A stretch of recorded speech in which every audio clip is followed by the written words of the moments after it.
नमस्कार साथियों, आज एक और खास विषय पर वीडियो लेकर के आपके बीच में आए हैं। जैसा कि आपने टाइटल देख लिया होगा, इस वीडियो में बात करने वाला हूं यदि आप जीवन में तरक्की करना चाहते हैं, आगे बढ़ना चाहते हैं और जो आपकी क्षमता है उसको बढ़ा करके या उस क्षमता से भी जो आप अचीव कर सकते हैं, जो आप जहां पहुंच सकते हैं वहां तक पहुंचने का मार्ग क्या हो सकता है।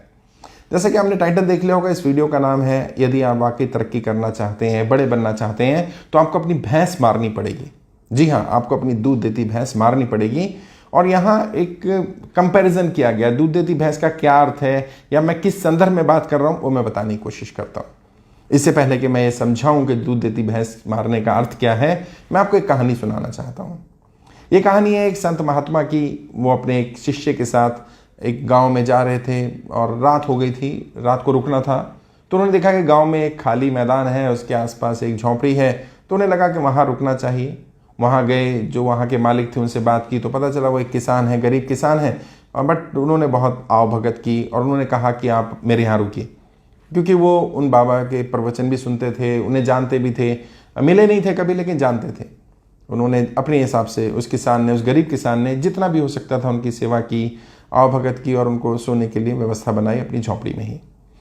जब खाना खा करके बैठे और चर्चा करनी शुरू की तो उस व्यक्ति से पूछा, उस किसान से, उन बाबा ने, उन साधु महात्मा ने, कि आपका गुजारा कैसे चलता है। उन्होंने कहा भी मेरे पास एक भैंस है, वो दूध देती है और उसके दूध को बेच करके हमारा गुजारा चल जाता है। हम बहुत गरीब लोग हैं, थोड़ा बहुत खेती किसानी कर लेते हैं, इतना कि भैंस के चारे के लिए व्यवस्था हो जाती है। तो उन्होंने पूछा भाई ये सामने जो मैदान है खाली वो क्या है। कह रहे ये मेरा मैदान है, उबड़ खाबड़ हो गया है, खेत है लेकिन उसमें तो कुछ फसल हो नहीं पाएगी क्योंकि बहुत उजड़ा हुआ है वो। तो उन्होंने कहा ठीक है, अच्छी बात है, आप अपना कोशिश करिए, दुआ करूंगा मैं कि आप आगे तरक्की करें, आगे बढ़ें। और फिर वो सोने चले गए अपने शिष्य के साथ। और झोंपड़ी के दूसरे कमरे में ही वो व्यक्ति जो किसान थे वो भी अपने परिवार के साथ सोने चले गए। रात को लगभग सुबह के 4 बजे के आसपास वो संत महात्मा उठे, अपने शिष्य को भी उठाया। उन्होंने कहा कि हमें चलना होगा क्योंकि हमें आगे के लिए निकलना है। लेकिन निकलने से पहले मैं चाहता हूँ कि हम इसकी भैंस को भी साथ लेकर के जाएं। और उनके जो शिष्य थे वो बड़े हैरान हुए। उन्होंने कहा भाई क्यों? कह रहे मैं बताऊँगा तुम्हें। और वो भैंस को भी खोला और भैंस को साथ लेकर गए। और साथ में एक पहाड़ी थी, ऊंची जगह थी, वहाँ जा कर के भैंस को धक्का दिया और भैंस गिर गई। वो आगे निकल गए, भैंस एक्सपायर हो गई। वो संत महात्मा आगे निकल गए और अपने प्रवचन देते रहे, दूसरे गांव शहर जाते रहे और वो शिष्य भी आहिस्ता आहिस्ता बड़े होते रहे। 10-15 वर्ष हुए इस घटना को। वो शिष्य बड़े होकर के उन्होंने अपने गुरु की जगह संभाल ली और उनके गुरु स्वर्ग से धार गए, एक्सपायर हो गए। लेकिन उस शिष्य के मन में या उस जो गुरु जी के साथ व्यक्ति उस रात था, उसके मन में वो सवाल, वो टीस हमेशा रही कि मेरे गुरु ने उस व्यक्ति की भैंस क्यों मार दी जो हमारी सेवा कर रहा था, जिस किसान ने गरीबी में रहते हुए भी हमें अपने घर में आसरा दिया, हमें हमारी अच्छी सेवा की, उसकी भैंस क्यों मार दी, उसकी इकलौता कमाई का साधन क्यों समाप्त कर दिया मेरे गुरु ने। उसे कभी ये बात समझ नहीं आई, ना कभी अपने गुरु से पूछ पाया वो, क्योंकि गुरु ने कहा था मैं समय आने पर बता दूंगा, लेकिन कभी बताया ही नहीं। 10-15 वर्ष इस घटना के हो जाने के बाद एक बार वो व्यक्ति जो अब उस समय शिष्य थे, अब गुरु बन चुके थे, वो अपने कुछ शिष्यों के साथ जा रहे थे, उसी गांव की तरफ उनका जाना हुआ।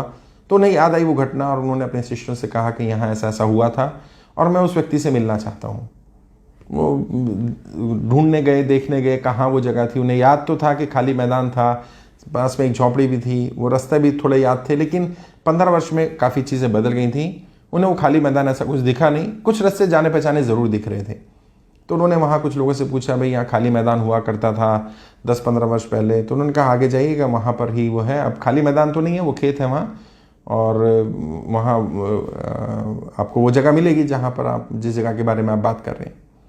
वो अपने शिष्यों के साथ गए तो वहाँ देखा उन्होंने एक बहुत बड़ा सा घर बना हुआ है, बाहर ट्रैक्टर खड़ा हुआ है, बहुत अच्छी फसल हो रही है और बहुत लग्जरी लाइफ वहाँ लोग जी रहे हैं। गांव में रहते हुए भी अच्छा घर बना हुआ है, बंगला बना हुआ है। तो उन्हें लगा शायद वो उस रात के बाद उस व्यक्ति ने ज़मीन किसी को बेच दी और उस व्यक्ति ने इसको खेत के रूप में इस्तेमाल किया। और यहाँ झोंपड़ी की जगह बंगला इसलिए बना हुआ है, इसलिए ये खेत लहलहा रहे हैं क्योंकि वहाँ कोई और व्यक्ति आ गया होगा। उन्होंने वहाँ जानने की कोशिश की तो नौकर चाकर थे, उनसे पूछा कि भाई मालिक कौन है। उन्होंने कहा कि भाई मालिक अंदर हैं, कि उनको बुलाइए, मैं मिलना चाहता हूँ। तो उन्होंने बताया मालिक को अपने कि भी ऐसे कोई संत महात्मा हैं और वो कह रहे हैं वो आपसे मिलना चाहते हैं, वो आपको जानते हैं। बाहर आए तो संत महात्मा पहचान गए कि ये वही किसान है, लेकिन वो किसान नहीं पहचान पाया। तो उन्होंने कहा कि मैं 15 वर्ष पहले, आपको एक घटना याद है, मैं अपने गुरु के साथ आया था, आपके घर रुके थे हम लोग। तो अचानक उस किसान के चेहरे पे एक अजीब सी चमक थी। उन्होंने कहा मैं वो रात कैसे भूल सकता हूँ, वो रात तो मेरी ज़िंदगी को बदलने वाली रात थी, मैं उसे कभी नहीं भूल सकता। कह रहे क्या हुआ था उस रात आपको पता है? कहते हाँ मुझे थोड़ा बहुत मालूम है, पूरा तो नहीं पता क्या हुआ, लेकिन उस रात ने मेरी ज़िंदगी बदली। कहते क्या हुआ? कहते ऐसे ऐसे पूरी घटना बताई कि गुरुजी आए थे, उनके शिष्य भी थे साथ में, मैंने उनको खाने की व्यवस्था की, सोने चले गए हम लोग भी, गुरुजी भी। रात को पता चला कि गुरुजी भी चले गए हैं और मेरी भैंस नहीं है। मैंने इधर उधर ढूंढा उस भैंस को, क्योंकि मेरी कमाई का इकलौता साधन वो भैंस ही था, उसी के दूध पर हम लोग डिपेंड रहते थे, निर्भर रहते थे, लेकिन वो भैंस तो नहीं मिली मुझे।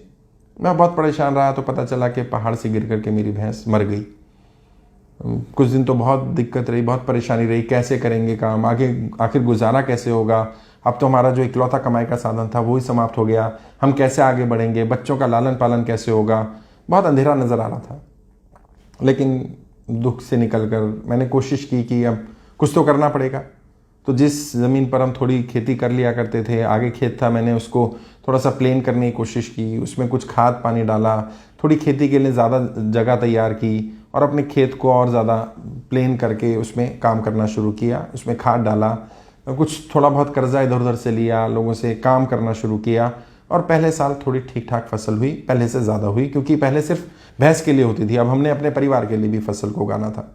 मेहनत बहुत करनी पड़ी उस साल मुझे, लेकिन फसल ठीक हुई। अगले साल मैंने फसल को और अच्छा किया, जो खाद पानी था और बढ़ाया, कुछ और मैंने 1-2 जानवर खरीद लिए, फिर आहिस्ता आहिस्ता जिनका पैसा था वो भी उतार दिया, और आहिस्ता आहिस्ता आहिस्ता आहिस्ता मैंने और ज़मीन खरीदी, फिर मैंने अपने यहाँ और जानवर लिए और भैंसें ली, और मेरे यहाँ दूध का डेयरी का काम शुरू हो गया। फिर आहिस्ता आहिस्ता मैंने अपना झोंपड़ी को घर में बनाया, और फिर बड़ा घर हो गया, मेरे बच्चे अच्छी जगह पढ़ रहे हैं। मैंने तय किया कि मैं जगह नहीं छोड़ूंगा, क्योंकि मेरे लिए भाग्यशाली जगह रही, और उस रात ने मेरा जीवन बदल दिया। दोस्तों ये कहानी हमें क्या सिखाती है? हमारे पैरों में बहुत सारी ऐसी बेड़ियां हैं जो हमने खुद बांध रखी हैं या बंध गई हैं। वो बेड़ी क्या है? वो भैंस क्या है हमारी? वो भैंस हो सकती है हमारी नौकरी, वो भैंस हो सकती है हमारा कोई बिजनेस, कोई काम धंधा, हमारा परिवार, कुछ हमारे लोग जिन्हें हम छोड़ना नहीं चाहते हैं, लेकिन हमें भैंस मारनी पड़ेगी। यदि हमें तरक्की करनी है, यदि हमें आगे बढ़ना है, तो हमें सबसे पहले ये चीज़ दिमाग से निकालनी पड़ेगी कि मैं अपने कंफर्ट जोन से बाहर ना निकलूं, मेरा कंफर्ट जोन टूटे नहीं, छूटे नहीं। यकीन मानिए, जितना बड़ा आपका अनकंफर्टेबल जोन होगा, उतना ही बड़ा आपका कंफर्टेबल जोन भी होगा। आपको अपनी भैंस मारनी पड़ेगी। हो सकता है वो भैंस, वो नौकरी, वो बिजनेस, वो काम, वो लोग, हो सकता है वो बेड़ियां हो सकता है वो आपकी स्पीड को रोक रहे हो, और आपको लग रहा हो कि ये तो मेरी कमाई का इकलौता साधन है, यदि यही समाप्त हो गया, यही यदि चला गया तो मैं क्या करूंगा, मेरा जीवन बसर कैसे होगा, मेरा गुजारा कैसे होगा। लेकिन कई बार ऐसा होता है कि वो इकलौता साधन जिसे हम साधन मान रहे होते हैं, वो साधन नहीं होता, वो बेड़ी होता है।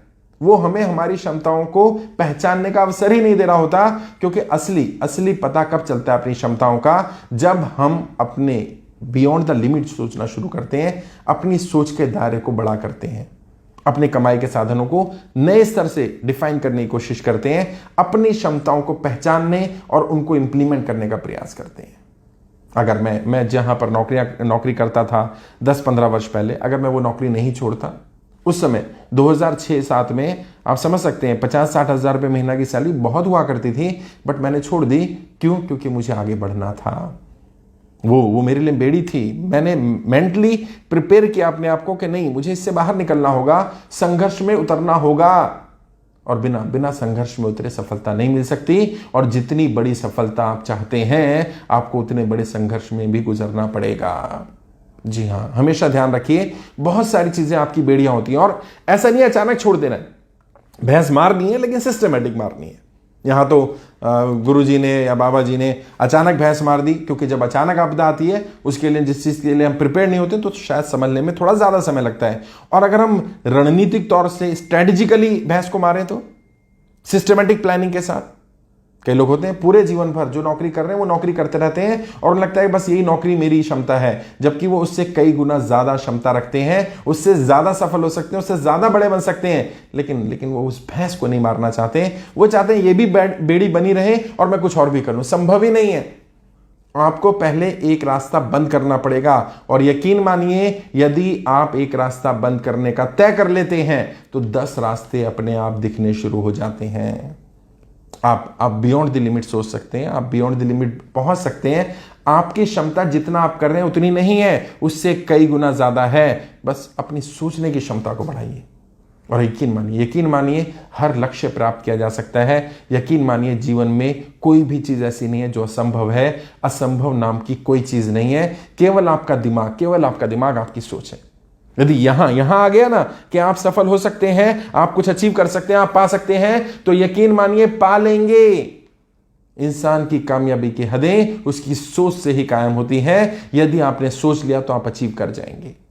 लेकिन बेड़ियों को, इन बंधनों को छोड़ना पड़ेगा, भैंस को मारना पड़ेगा। जो आपको लग रहा होगा कि ये है मेरे असली कमाई का साधन, ये हो सकता है आपकी कमाई का साधन ना हो करके आपकी क्षमताओं को रोकने का एक लालच हो। चेक कर रही है, नियति भी चेक करती है ना। किसी को बड़ा देना है तो क्या होगा, बड़ी परीक्षा लेनी पड़ेगी, आप बड़े के लायक हैं कि नहीं है, आप क्या क्या छोड़ने को तैयार हैं। और जो लोग सफल होना चाहते हैं, जो लोग बड़े बनना चाहते हैं, जो लाइफ में बहुत कुछ अचीव करना चाहते हैं, वो रिस्क ऑफ लाइफ ले लेते हैं। सब कुछ दांव पर लगा देते हैं, सब कुछ। और आचार्य चाणक्य कहते हैं यदि आपने सब कुछ दांव पर लगाया और यदि आप फेल भी हो गए तो भी आपसे संतोष कौन छीनेगा कि आपने कुछ बड़ा करने का, कुछ ऐतिहासिक करने का प्रयास तो किया था। आज आपको तय करना है, आपको तय करना है। हाँ, मैं मदद करूंगा, मेरी किसी ने मदद नहीं की, मुझे किसी ने गाइड नहीं किया, लेकिन मैं तैयार हूं आपको गाइड करने के लिए। सिस्टमेटिक कैसे अपनी बेड़ियों को तोड़ना है, कैसे भैंस को मारना है और कैसे आप अपनी क्षमता से अधिक पा सकते हैं, कैसे आप अपनी क्षमता को निखार सकते हैं। जब भी आपको लगे कि हाँ वाकई मुझे जीवन में कुछ बड़ा करना है, कुछ अलग हटके करना है, साधारण से असाधारण बनना है, तो सबसे पहले देखिए कि कौन सी चीज है जो आपकी क्षमताओं को लिमिटेड कर रही है, क्या चीज आपको रोक रही है। और वही हो सकता है आपकी बेड़ी हो सकता है वही आपकी सफलता और आपके बीच में एक रोड अटका रही हो। वही हो सकता है आपकी भैंस हो और आपको आज नहीं तो कल वो भैंस मारनी पड़ेगी। जब तक आप दिमाग से ये तय नहीं करेंगे कि मुझे अनकंफर्टेबल होना है, तब तक कंफर्ट जोन बड़ा नहीं होने वाला है। If you really want to increase your comfort zone, try to be uncomfortable. अपना अनकंफर्ट जोन को बड़ा करिए, तय करिए कि मुझे अनकंफर्टेबल होना है और मैं कंफर्ट जोन में नहीं रहूंगा। फिर देखिएगा आप क्या कर जाएंगे। आप इतिहास रच सकते हैं, आप वो कर जाएंगे जो आपने किसी ने भी सोचा नहीं होगा। जो लोग आप पर भरोसा नहीं करते ना, वो हैरान हो जाएंगे, शायद आप भी हैरान हो जाएंगे। आपकी क्षमता जितना आप करें उससे कई गुना ज़्यादा है। बस अपने ऊपर विश्वास करिए और एक बार सिस्टमेटिक काम करिए। फिर भी कोई ज़रूरत हो, कोई मदद चाहिए तो मैं मदद करने के लिए तैयार हूँ। वीडियो के डिस्क्रिप्शन में जाइए, मेरा फ़ोन नंबर मिल जाएगा, डायरेक्ट बात कर सकते हैं। 2, 4, 5 मिनट बात करनी है, डायरेक्ट बात करिए। मैं गाइड करूँगा कैसे सिस्टमेटिकली भैंस को मारना है। और एक्चुअल में भैंस बेड़ी है या जिसे हमें लग रहा है कि अभी बेड़ी नहीं है, तो क्यों लग रहा है हमें बेड़ी नहीं है। हमारी क्षमताएं जितना हम काम कर रहे हैं, जितना अचीव कर रहे हैं उतनी ही है या उससे ज़्यादा भी है या ज़्यादा हो सकती है। आज के लिए इतना ही, आगे किसी और विषय पर बात करेंगे। आपके उज्जवल भविष्य के लिए हार्दिक शुभकामनाएं। जय हिंद, जय भारत।